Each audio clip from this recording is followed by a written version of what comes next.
All right, so today, folks, we're going to be responding to a speech by Bibi, a biblical speech that is really making the waves now. So make sure to subscribe, like, and share. Leave your comments. Follow me at Rafi the Realtor for all of your real estate needs in South Florida. And you can support the channel via the Buy Me a Coffee link in the pinned comment or description. Let's get into it. And we know that we're on a long journey. The long journey of the Herzel family from foreign soil to the soil of Zion. It ends here today on Mount Herzl. We all pay our respect and admiration to Benjamin Zev Herzl for the giant Zionist enterprise that stands as a landmark. But now our gaze focuses on the foundations of the building. Judaism as the basis for Zionism, the Torah and the entire Bible as the bedrock of identity, the chain of generations as an anchor of values and heritage, the home of Herzl's grandfather and grandmother provided the roots that grew a trunk, branches, and fruit.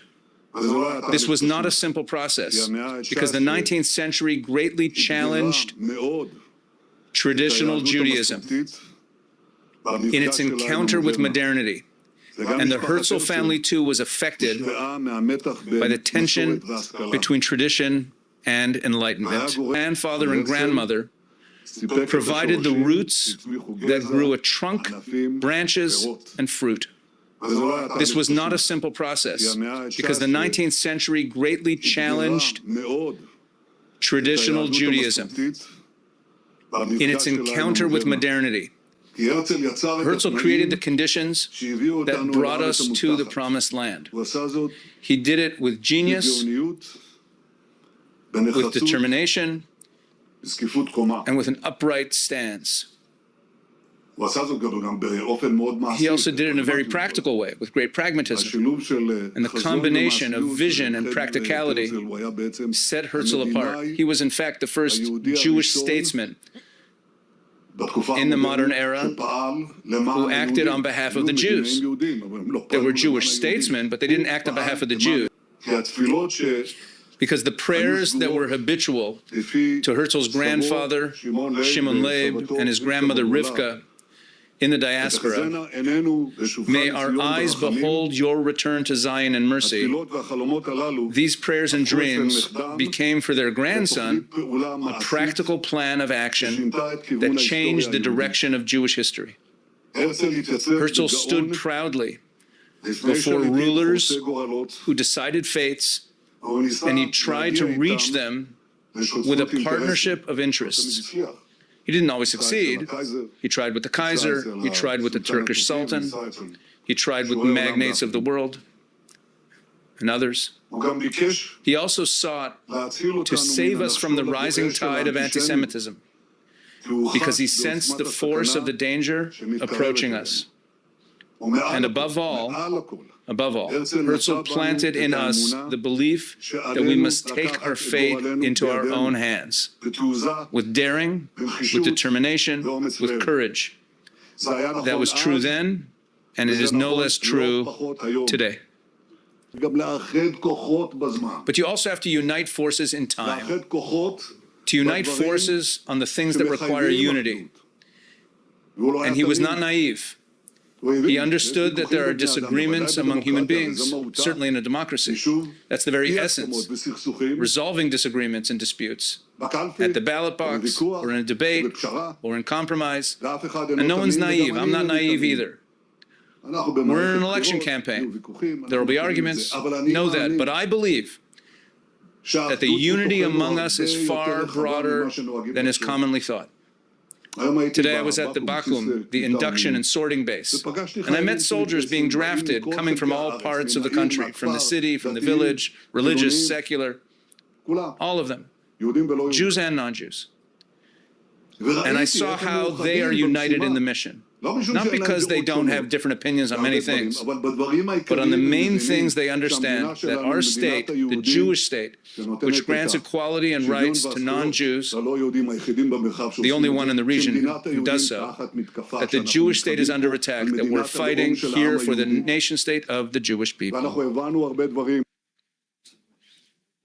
Here, Bibi is talking about the great challenge of our time, and which is Jewish unity.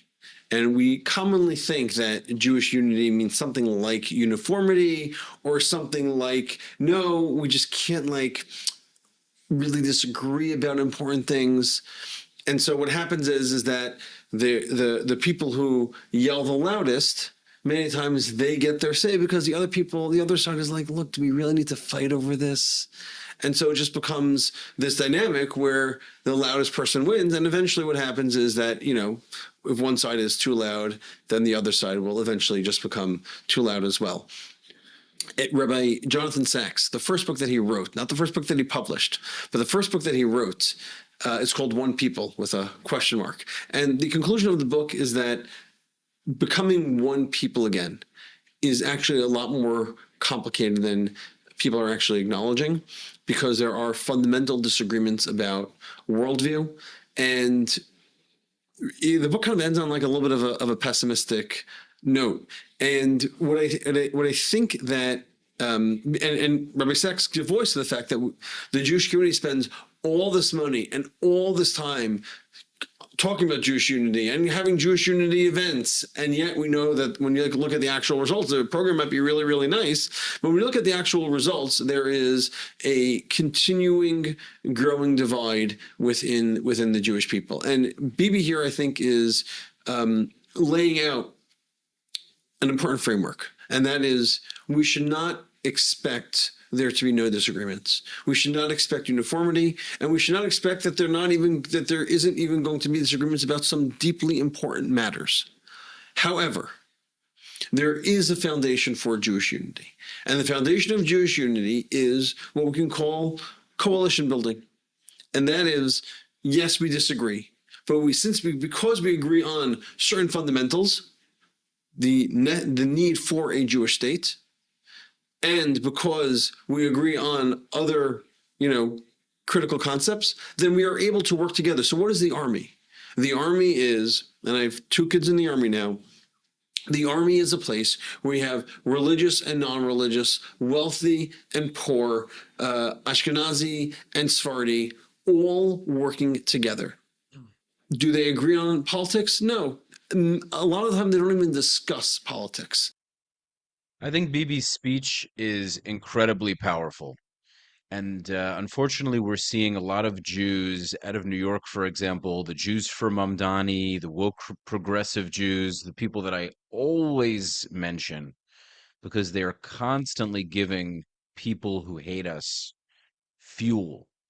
Look at those Jews. See, they agree with us. They hate Israel. They want nothing to do with it because they are cowards.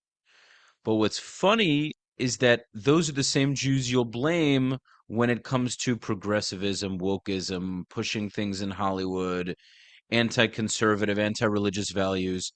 Those are the same Jews you'll blame, but then when they support your Free Palestine movement, you'll look at them as the exemplary example of what real Jews look like. It's very interesting to me. I always find that funny.